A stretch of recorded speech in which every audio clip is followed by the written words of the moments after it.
Give me a thumbs up when you got this down.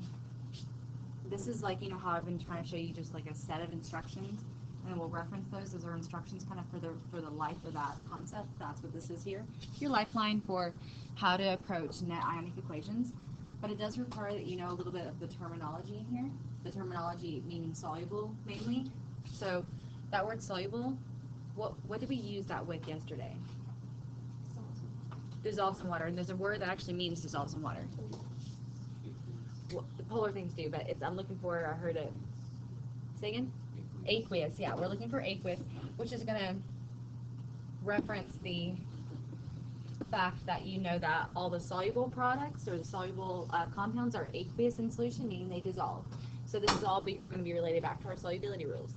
And anything that would be considered insoluble, what was the word we used for insoluble yesterday? Precipitate, yes, PPT, precipitate. So that's just reminding you that you do know what those terms mean, and we're referencing the solubility rules when we talk about them.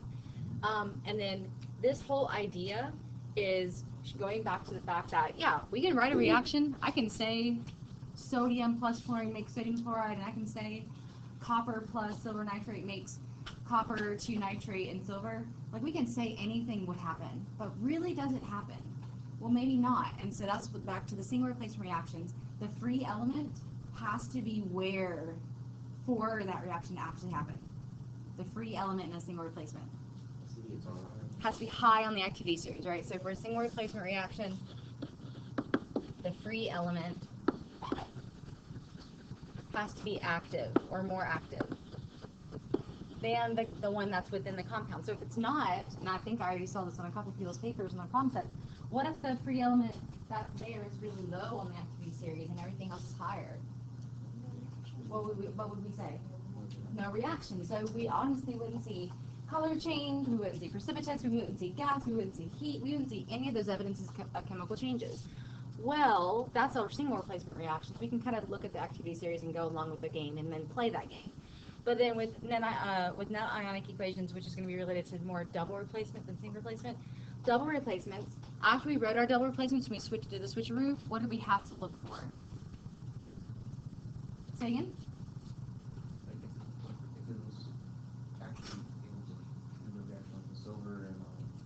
So we look for a precipitate, we look for the solubility rules, right? Okay, so for single replacement reactions, you guys use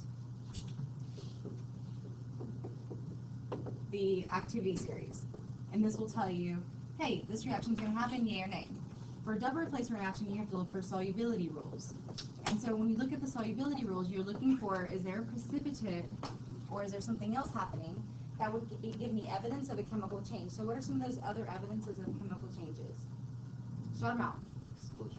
Okay, explosion. What can we break that down into? Combustion. Yes. Break it down further. Heat release. Okay, what else comes with that in an explosion? Gas evolution, light being released, color change maybe, burnt, right, crispy. So there's all these other factors that can come into chemical and physical change or chemical changes. But for a double replacement reaction, we're just looking to say, hey, is there precipitate happening, yay or nay?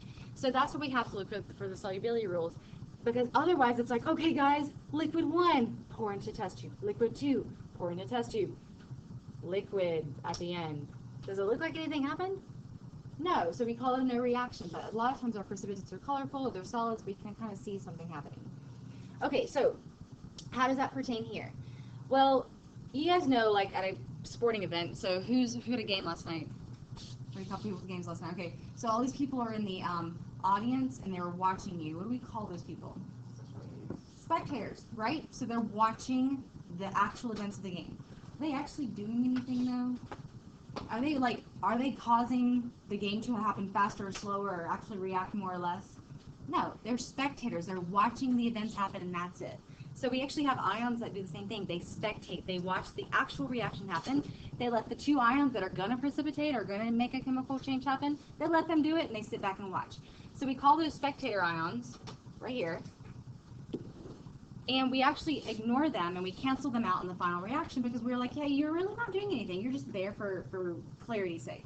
Okay, so let's watch this first video on an actual reaction. Write down the example as he goes, and then as we go through it, I'll kind of annotate and give you guys some more details of what that means. Okay. Write down the reaction as he goes, okay? Hi, it's Mr. Anderson, and this is Chemistry Essentials, video 27. It's on molecular, ionic, and net ionic equations. And so in chemistry, you should be able to observe something. So let's say watching of a Bunsen burner, figure out what are the chemicals that are combining in that reaction, write out a balanced chemical equation, and then depending on what kind of a reaction we're looking at, you may want to use a different type of equation. And so let's start with the combustion of methane. And so what comes out of a Bunsen burner is going to be methane gas. It's CH4, so 1 carbon and 4 hydrogen atoms. It's going to combine with oxygen, which is going to be 2 oxygen atoms in an oxygen molecule. I do want to show you that, but I actually want to show you the net ionic part first. This is all balancing. So I got to do like 430. Okay, so this is the end of his little methane example. But what I didn't mention was that we're talking about things in solution, so we're looking at things in aqueous solution. This is all of a gaseous example. That's why we're not going to pertain to this for a moment. So the next part deals with aqueous solutions. Geometry, for example, and to make measurements. But now let's go to an aqueous reaction. So in this reaction, we're taking lead nitrate, which is clear, and we're adding it to a solution of potassium iodide, and it produces a yellow precipitate. And so what we're getting is a solid that comes out of that. And so I could... All right, before we move on, lead nitrate. He means lead 2 nitrate. Formula? Write it down. Lead 2 nitrate. Shout it out. Let's go. PbNO32, and he says added to what? Potassium iodide. So K and I. That's just a 1-to-1. Okay. And it says it produces a yellow precipitate of lead 2 iodide.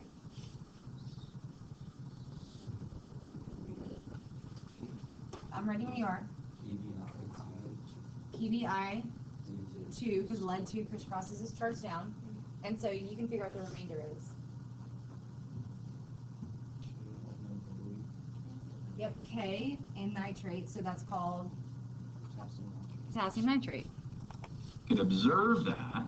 I could know what those chemicals are, and then I'm going to write it out. So we've got a solution of lead nitrate, solution of potassium iodide, and it's making a yellow precipitate of lead iodide that settles to the bottom. Next thing I want to do is I want to write out my reactants and products. Now, if you don't know how to go from the name of a chemical to its equation and vice versa, I'll put a link down here to a naming molecules or a naming compounds video that should help out. So the first thing I want to do is I want to write out all the reactants and products. So now we've got lead nitrate, potassium iodide, making lead iodide, and potassium nitrate. Next thing I want to do is I want to make sure that I balance it. And so I can see right here that I don't have enough iodine on the left side, so I could add a 2 there. Now I've got too many nitrates on the left side, so now I can balance it like that. I also have to write the state that it's in. So remember, those first 2 were aqueous, but this lead iodide is going to be a salt. See right here that I don't... so we're here. So, what's your solubility rules? Look at the blue sheet, solubility rules. What's true of nitrates? What's true of nitrates? Always, what's the word? Soluble. So put AQ underneath your nitrates, or next to your nitrate little subscripts. I'm just running out of space. What about iodides? If you're looking at your sheet, it says all chlorides, bromides, and iodides are soluble except for... Right. Okay, so potassium iodide, what do we write? AQ, aka soluble, and then for lead 2 iodide, it's an exception to that rule, so it's not soluble, so we say it's a precipitate. So I'm going to put a downward facing arrow to show you a version of that, or you put solid. He put solid, as you saw already. All right, so he's going to go through, he went through the solubility rules really fast. A nice molecular equation. But again, this video is about 2 other equations. We've got ionic equations and then net ionic. And so how does that work? What is an ionic equation? All right, so this is where you pick up on your rules in front of you. So the one that you wrote down was kind of your list of order of operations. So step, determine the solubility of each reactant product. Have we done that? Yes. Okay. Now it says ionize. What does ionize mean, Syrian? You wrote this down on warm up. Oh, in separating the ions. Okay, only the what? The soluble proton. Okay, so up here, guys, you have 3 soluble compounds. We're going to basically, we put them together and we crisscross, right? We're just going to undo it. I know, all that hard work, but we are going to undo it. So we're going to take PB and nitrate and put them back into their separate ion form. So what was PB before? PB2 plus. Write this down, okay? PB2 plus. We're looking at only the aqueous ones. Okay, what's nitrate? And here you NO3 1 minus, and I'm not going to put the parentheses there. Now, the only thing is, now you got to consider actually how many of them you have. How many PBs do I have in the formula? Just 1, right? But how many nitrates do I have? 2. So I actually have to say plus 2 nitrates. I know that 2, when we uncrisscross, is actually lead's charge, but in the formula I still have 2 nitrates, so I have to appreciate that and move on. So 1 lead 2 plus 2 nitrates. Potassium iodide, this 2 distributes to both of the ions, so I actually have to say I have 2 of each of them. So how do I write potassium? K charge. So there's 2 of them, right? So there's 2 K1 pluses. And then what else? 2 I1 minuses, because that's our iodine. I'm trying to make this a little darker for you guys, sorry. Alright, so far so good. We took everything that was aqueous. We basically broke it down into the 2 ions that it was comprised of. Right? Alright, so what about this one, PBI2? Is that aqueous? No, do not touch it. You don't put a box around it to let you know, like, that's staying together. Do not break it apart. It's not aqueous. We cannot ionize it. So I'm going to yield. This is, I'm just going to drop down here because I don't have space. PBI2 precipitate. That's going to stay together because I can't ionize it. And then what do I do with the rest of this? Say again? I will break it apart. I will ionize it. Why can I ionize these? Because they're aqueous as well. So there's 2 potassiums. So plus 2 K what? Pluses. And then 2 what? Yes, you've got to recognize that whole thing is a nitrate. So there's plus 2 nitrates. Okay, so step 1, write the balanced chemical equation. Step 2, determine solubility, which we did. Aqueous, aqueous, precipitate, aqueous. Step 3, ionize the soluble ones that were aqueous. We did that. What's the next step? Cancel the spectator ions. And what's the definition of a spectator ion? It's an ion that is exactly the same on both sides. Like the number of them, the charge of it, the way it looks, it's going to be 100% the same. Because a spectator just watches. They don't play in the game, right? So who's not playing in this game, aka this precipitation game? 2 K pluses, so you said 2 potassiums. So those 2 potassiums, 2 K plus ions, and 2 K plus ions. They're on both on the same, on the reactants and the products. So those are spectators. I'm just putting a slash through them to recognize them, canceling them out. And who else? Right, 2 nitrate NO3 1 minuses, 2 nitrate NO3 1 minuses. Boom, those get canceled as well. Who are my main players in this game? 1 lead 2 plus ion and 2 iodine ions, and they get together to make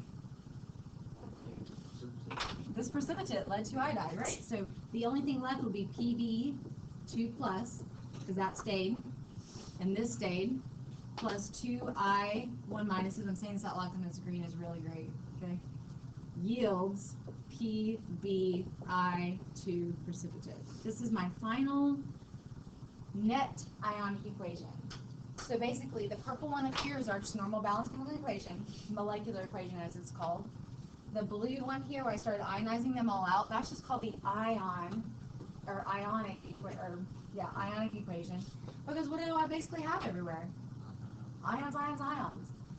But then I started looking for spectators, and I said, okay, this is the only thing that matters. The only thing that matters is what we call the NIE, net ionic equation, because the net part means we've taken out the things that don't matter, just looking for the guts of it. Okay, so keep processing that while he finishes up here.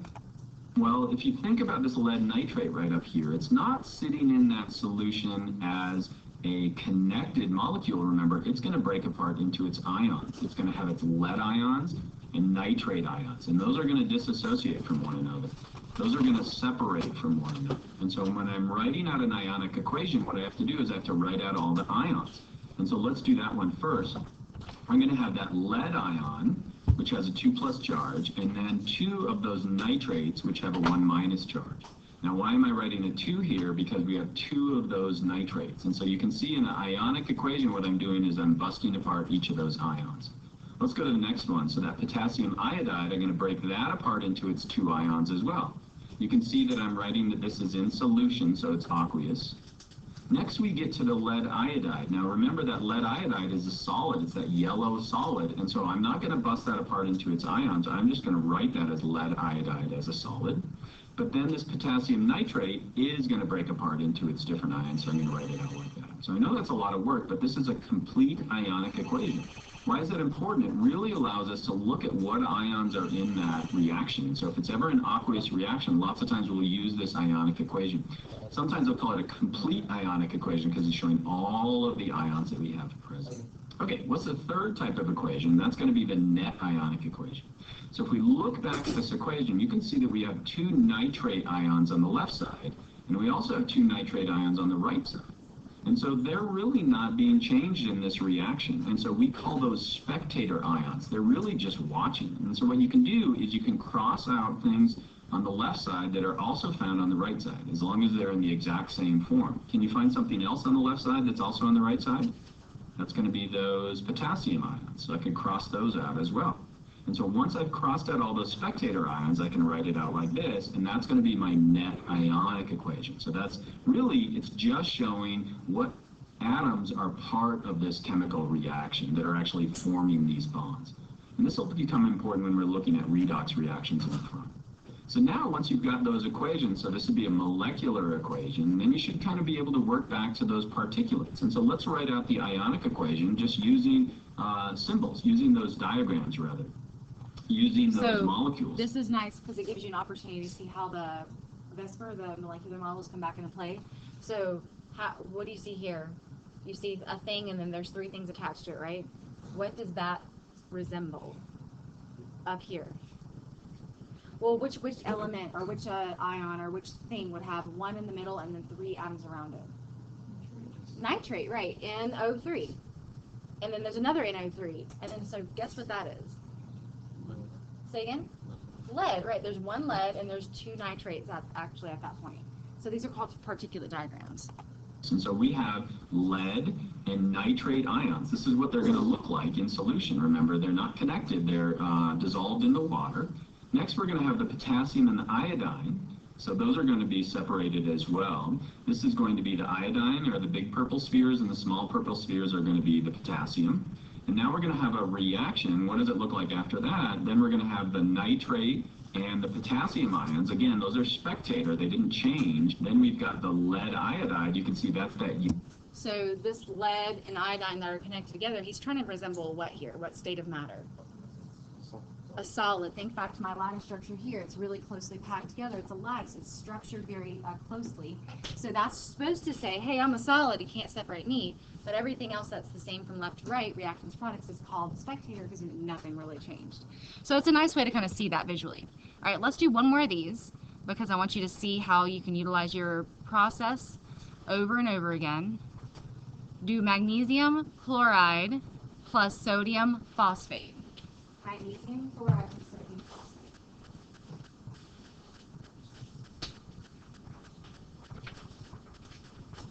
So use your poly list because you're beast mode on this one at this point. The expectation is you got that up here.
William, what's your reactants?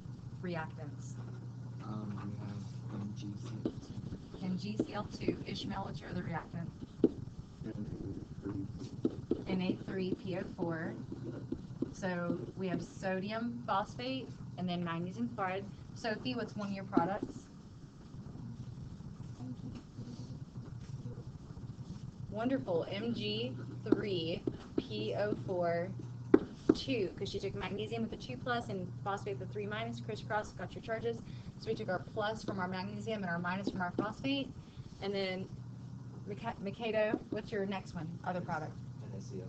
Just NaCl. Why no subscripts? Because it's both have a 1 charge. Both have a 1 charge. So those are plus 1 and those are negative 1. Remember, opposites attract here. Yeah. With magnesium is lower than sodium and magnesium. So this is a case where we have a double replacement. And if we have a double replacement, we have to switch them. And it's after the fact that we say, did this reaction happen? Based on did it precipitate form or not. So it's only for single replacements. Really good question. So compartmentalize activity series to only single replacement reactions. And you should be able to tell this is a double replacement because you've got two partners, they're going to do-si-do and switch partners, which is easy to see. I think double replacements pretty much other than over anything else outside of combustion. All right, so we have this. We have to do what still? Well, hold on. We got to balance first. Whoa. Not breaking the law here. So balance it up, guys. What's up? Keep balancing until you figure out for sure. You said put a 3 where? In front of magnesium chloride. Okay. 2 in front of sodium phosphate. Okay. 6 Sodium chloride. sodium chloride. Okay, so because you saw the 3 for magnesium, you put the 3 there. Good. But that automatically threw a red flag for me because I saw 3 times 2, so there's 6 chlorines. I already knew I was going to need a 6 over here because there's no way I can get 6 chlorines other than put a 6 there. So then there's 6 sodiums, so then you had to go back and put your 2 here to optimize the 3 times 2 to give you 6. And that also accomplished the whole 2-phosphate issue we had over here already. So balancing should be fairly quick. Now we have to go through and do our solubility rules. So everybody look at solubility rules. What's the rule for chlorides? All soluble except for who? Silver, lead, mercury. Do we have that problem here? No. So they're all soluble. So the chlorides here, AQ, chloride here, AQ. Wonderful. So those are soluble. We put aqueous. What about phosphates? All insoluble except for, what's it say? Group 1 and ammonium. So group 1 phosphate. Which of these is a group 1 phosphate? Sodium, right? Sodium's in group 1. So this one is cool. It normally would be insoluble, but this is an exception to the insoluble category. So it's not insoluble, so it's soluble. I'm trying to get you guys to see the exceptions just being the opposite one. So this one's aqueous, AQ. What about this one? This one is a precipitate. So I'm putting a downward facing arrow or PPT or solid, anything like that would indicate that. So when we go to our next step, which we've done step 1, solubility rules. Step 2 is ionize. Who am I not going to ionize here? Magnesium phosphate. I'm just going to put a little bubble around that because I'd say do not ionize because it is solid and it will not break apart in aqueous solution. Everything else will ionize there. Okay, so talk to me as you go. What are you writing for the first ionization? 3 Mg what?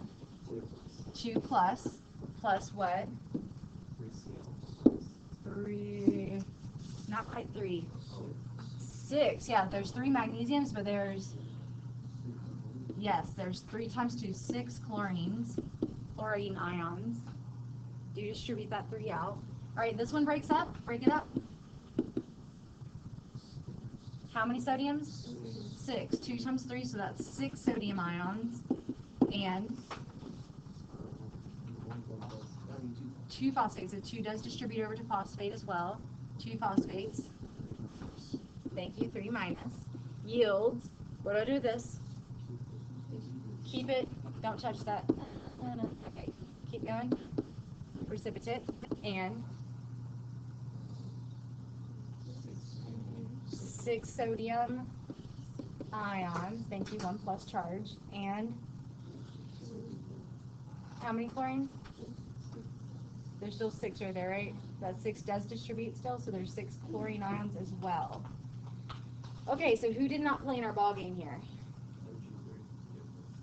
Well, magnesium.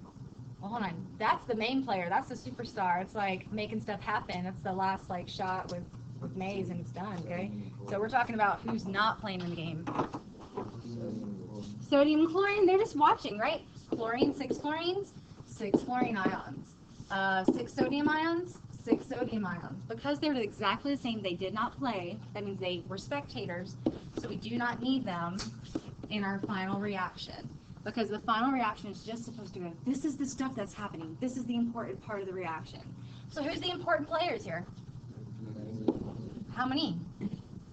3 magnesium, 2 plus ions, and 2 phosphori, okay? And that's going to force the production of this product, Mg3PO4, 2 precipitate. So this is called the net, yes, net ionic equation. So it's just an extension of our double replacements, but it does force you to actually look inside of the reaction and go, what's actually the part that matters? It's the stuff that actually participates to make it precipitate. Yeah. So if you were to just do that equation, you would automatically get that product. Like, so. But you have to recognize a lot of this between, which is sometimes hard to process for this first 30 minutes you've ever seen this. In AP Chem, we usually can go from here to here, like that, and they get a little bit more complex, but if you guys are comfortable going from there to there, go for it, but I think the structure is really going to support you, and that's the only reason I give you guys the set instructions to support you, okay? So, we're going to drop this in the ionics for a couple minutes. You guys have like 4 on your problem set, so when you get to that point, utilize your tools that you have. We're going to get to our lab, okay? So, I actually have a lab paper already. Frank, pass out these. And I'm going to make sure that you guys know what you're doing before we go back. Because we have about 50 minutes, and that's about how long we need, I absolutely don't want to hold you up in the lab, because you don't want to rush to the lab because you start breaking stuff and being frustrated. So, types of reactions lab, there are only 4 types of reactions that are going to be shown throughout this lab itself. Okay. So, there's only 4 types of reactions that are going to be shown. I know we know 5 of them, but you must read the lab itself. As you read the lab, it'll tell you the 4 reaction types that you're going to be looking for. And in step 5, do you remember how to hold your test tubes over a Bunsen burner? With what? So here's our Bunsen burner. Okay, with the test tube holder. Okay, so you're gonna heat it up like this, right? Okay, so you're not gonna put it in the fire and flame, but you're gonna hold it above it a little bit, so maybe a couple of inches. You don't want to burn it. And what you're going to have to do is something called a flaming splint test. So you make sure your phone's off, okay? So the flaming splint is literally what it sounds like. A splint, which is a popsicle stick, on fire. So what you're going to do is have somebody holding the little guy with your test tube holders. And then you're going to take a popsicle stick. You're going to light it on fire. Fiery flames, okay? You're going to take the popsicle stick and insert it into the mouth of the test tube. Not all the way down, not way down here. Just like right here. A couple of inches and you're good.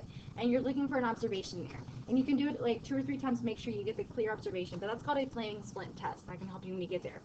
The only other thing I just want to make sure is you remember how to filter things. What do you need for a filter? You need a funnel. You need to put the paper on the inside and you fold it like a bowl. Frank's the master, right? You can do that, okay? And then what do you put this in? A beaker or a flask to make sure it's holding up so that you're not babysitting a filter. Your brains are worth more than babysitting a filter. So make sure anything that has a solid liquid mixture, you don't pour it right down the drain. You instead put it through the filter to separate the liquid out from the solid. Yeah, you got this. Let's go back to let's go back to our lab groups. I try to make sure you guys see new people, you learn new interactions.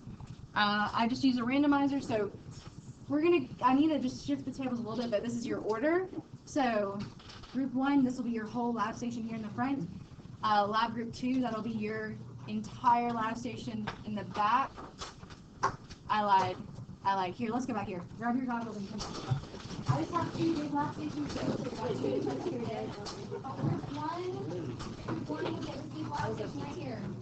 So you're standing in 5. Group 2, you'll be at this big lab station up here. Group 3, 2 trips. Front lab station up there, okay? Group 4, back here. Lab station, this is your lab station back here. Meredith Heath, over here.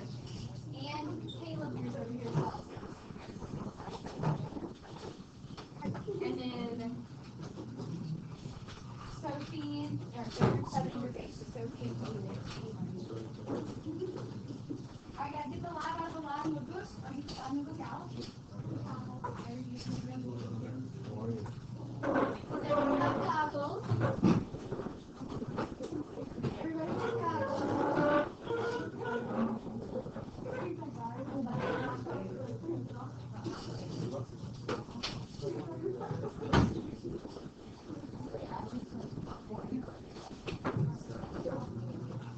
Guys, come on up. About halfway back.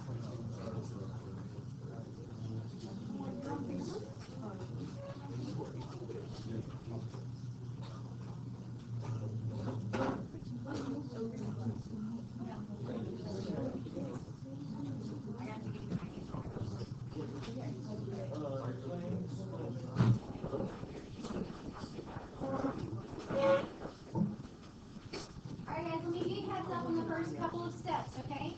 As you're pulling the types of reaction line, you're writing down your purpose. I even prompted you to do that because it was a subtop collapsing, or the lab. You're going to read this step by step. You're going to do your reactions one at a time. Make your observations as you do them one at a time. I have your magnesium strips for step A or step 1. And that magnesium strip is coming around right now. The only other thing that's not in your bucket is the iron filings, which I think is step 3. Say iron. Yeah. So part B has iron filings. I'm going to leave them here and here, so you guys can use the scales on here versus your using scales in your station, because the iron filings is simple. That's all. Okay. So the magnesium ribbon is coming around now. When you use the magnesium ribbon, you are going to have to.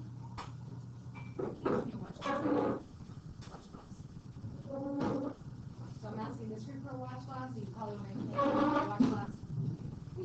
So the watch glass, you are not going to hold it, okay? But you will need to light your Bunsen burner pretty soon. So once your Bunsen burner is lit, you're holding your magnesium ribbon in my crucible pump. I can use equipment as you go, so don't yell at me. Okay. So here's your equipment, crucible pump with your magnesium ribbon. You're going to hold it into the Bunsen burner, and it's going to do something cool. Don't get scared and drop the magnesium ribbon. The magnesium ribbon is going to be on fire. You're just going to leave your watch glass on the table, and you're going to hold it over the top of it. So if it falls, it doesn't fall on your shoe, on your partner's can, or randomly on things that would burn. So the fact that basically the watch glass is there to catch it. Don't drop it on the watch glass because the watch glass will break. Okay, I warned you. You're good. Thank you.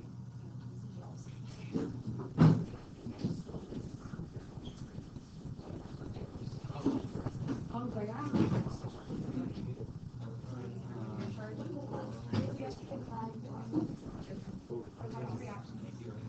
You need to make sure everything else is set up for you.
Novel idea. You actually can turn back in the lab notebook and look at how to prep a Bunsen burner.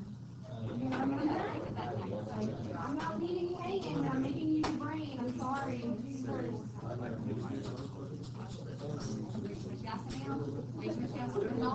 Thank you.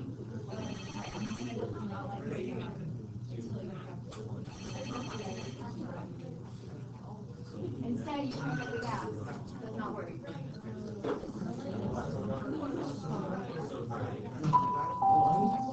Ms. Enlow, Yes? pardon the interruption. Would you send Shelby Reed down to the office? She will return. Yes, ma'am. Thank you. Oh. I literally, I couldn't see you. Thanks, Shelby.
I looked directly in the flames. I just read the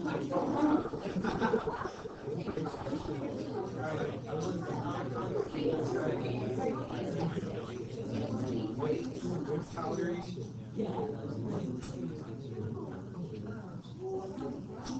On the right.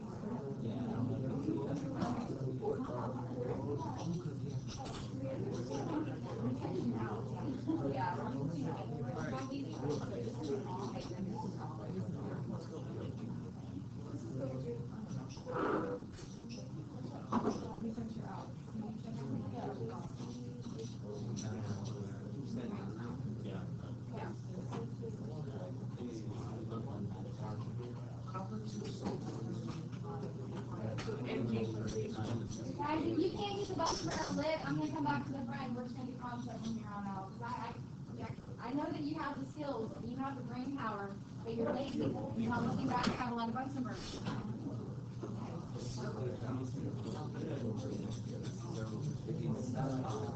Will, stop.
No,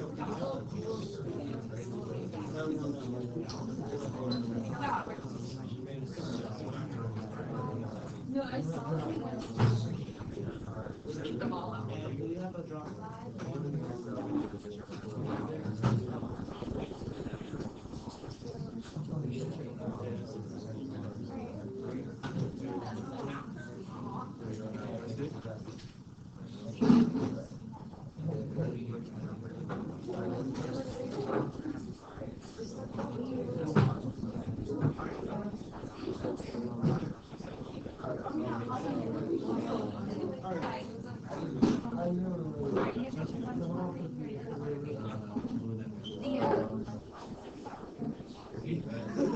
Do not drop. No, guys.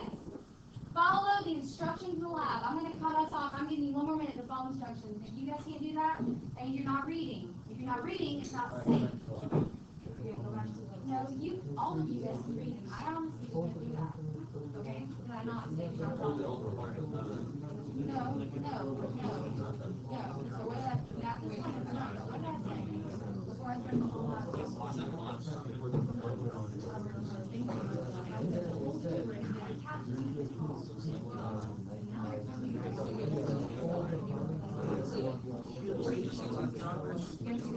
It doesn't take a lot.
I don't.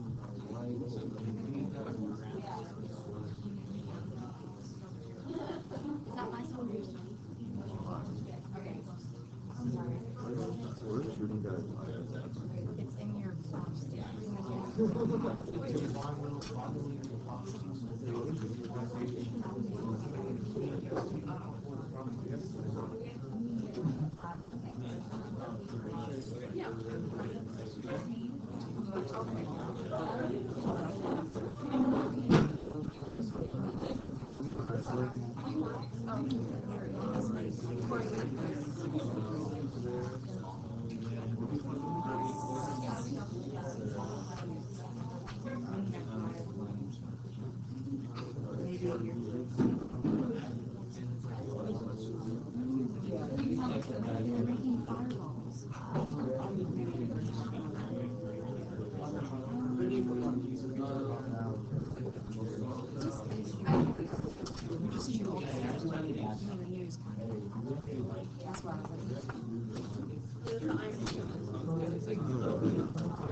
If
you guys have more than one person, you guys can have some people come and ask some things, you can have some people work on reaction, and then talk about it.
Yeah, but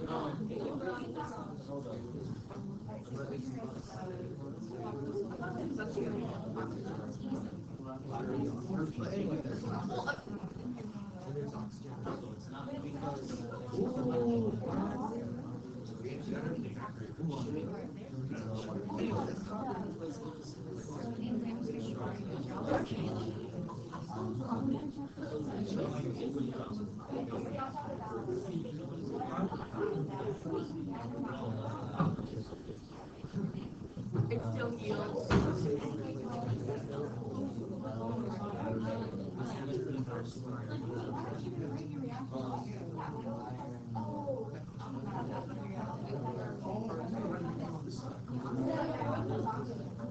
Darlings, before you move on, you probably need to go ahead and figure out the reactions of A and B.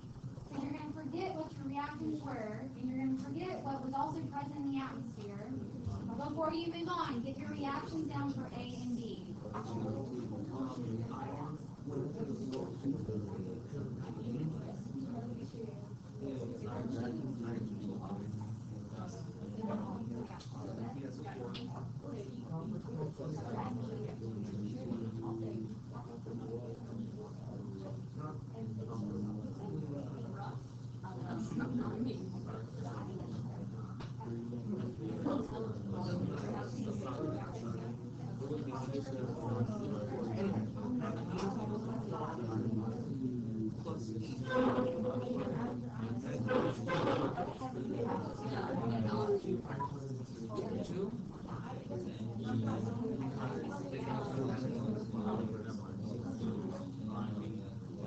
It's literally just a virus. Yeah.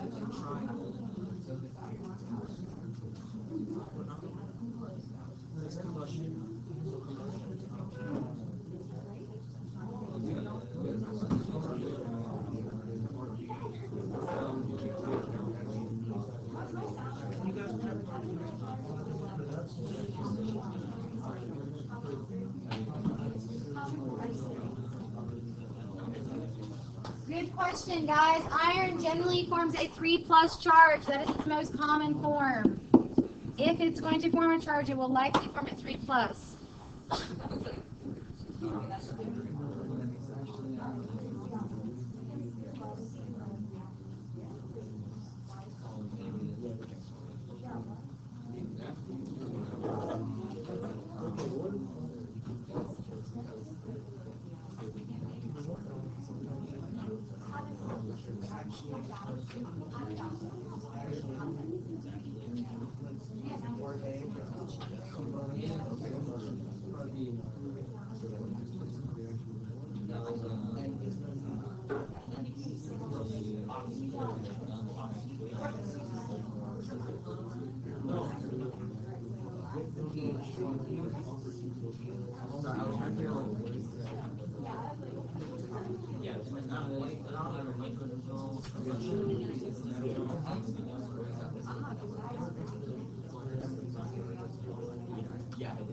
Alright guys, you should now be moving on to part 3 and part 4 as soon as you get your reactions down. You guys have about 15 minutes to finish up your reactions.